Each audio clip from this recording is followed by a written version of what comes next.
Hello, Sagittarius, Sun, Moon, Rising, and Venus signs. Kamusta kayo? Sana po'y nasa mabuti kayong kalagayan. Welcome back po sa Star Tarot. Kung bago kayo dito, welcome din kayo. Thank you for your support. I truly appreciate it. God bless you all, Sag. Pauna mensahe po ninyo ay joy.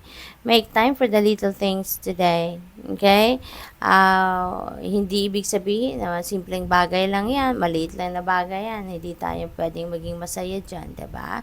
Kaya that is an invitation for you sa ngayon na kahit sa mga simpleng bagay, okay? Pay attention to them kasi they are just equally good as the big ones, diba? Kung magiging masaya din kayo sa malaki, yung mga maliliit na bagay, simpleng bagay, pwede rin kayo maging masaya. Forgiveness, a crushed flower still gives off a sweet scent. Ayan. So, maybe you have that willingness ngayon to forgive, no? The people na merong pagkakamali sa'yo, merong pagkakasala sa'yo, Sagittarius. You are expanding your heart sa ngayon. You're expanding your heart. Kayo ay magpapatawad. Kayo ay siguro bubuksan na ninyo ang puso and you'd be able to accept, no, the things na pwedeng nangyari sa inyo na nakasakit ng inyong damdamin.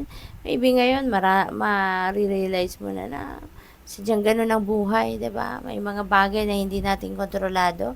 May mga bagay na kailangan mangyari to bring us to where we are now, 'di ba? May mga ganon. Kaya maring matatanggap mo na din ang nangyari and you'll be able to forgive na. What else? We have rest. Slow down. You don't have to solve everything today. Okay? So, slow down. Dahan-dahan lang. Magpahinga din. Hindi kailangang, hindi kailangang aligaga, hindi kailangan nagmamadali, hindi kailangang ma-pressure para tapusin ang inyong ginagawa all at the same time. Okay? There is room for everything. Dapat there is a time for everything, Sagittarius. Kaya kailangang magpahinga din kayo. Okay? Huwag ninyong pressurein ang sarili ninyo to do everything. Okay? We have bloom and attract more than butterflies. Alright? So, sa ngayon, Sagittarius, maybe there is an opportunity for you to bloom, to evolve, to grow, to thrive, 'di ba? Kaya napakaganda. Kaya kailangan niyo ng pahinga para ready kayo for anything dito na mangyayari. Mayroong mga oportunidad para kayo ay sigurado magsimula ng bagong bagay or bagong endeavor, 'di ba?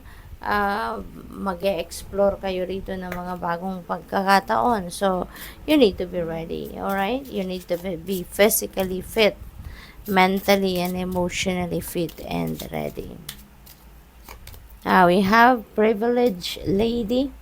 Ayan. So, for some of you, maaaring meron ditong perang dadating. Pwede rin na baka return of investment na ninyo ito, no? There is something that you are going to there is something that you're going to receive dito sa Sagittarius na maaaring galing sa pinagpagura ninyo, galing sa pinaghirapan ninyo, something like that, diba? Pwede rin na pwede rin na baka meron kayong windfall of money, no? Kaya magkakaroon kayo ng pagkakataon para magkaroon kayo ng prosperity and abundance sa ngayon. We have change. May mga pagbabago magaganap sa buhay ninyo. At pwedeng mga pagbabagong ito pagdating sa kaperahang aspeto. Pwedeng mababago yung inyong financial landscape, no? Pwedeng ganon. Pwede rin magbago ng trabaho ang iba sa inyo. So, maaaring yung trabahong ito might require you to relocate. Kaya siguro kayo alsabalutan dito kasi sa ibang lugar na kayo magtatrabaho. Sa ibang lugar na yung opisina ninyo. Pwedeng ganon. Pwede rin naman dito sa Sagittarius na kayo sa ibang mangingibang bayan siguro kayo, no? Pwedeng you are going to change place of residence. no? Employer, opisina, no? Yung mga ganon. We have unexpected income, which is good, 'di ba? Merong hindi kayo inaasahang pera, kaya talagang this is a time for you to be prosperous and abundant, no? Kasi si privileged lady, meron na kayong ano meron na kayong pera, meron ng unexpected din na pera dito yung dadating. So, definitely, baka racket din ito. You know? Baka meron pa kayong bagong source ng unexpected income na to, no? Kaya talagang magkakaroon kayo ng maraming pera sa ngayon.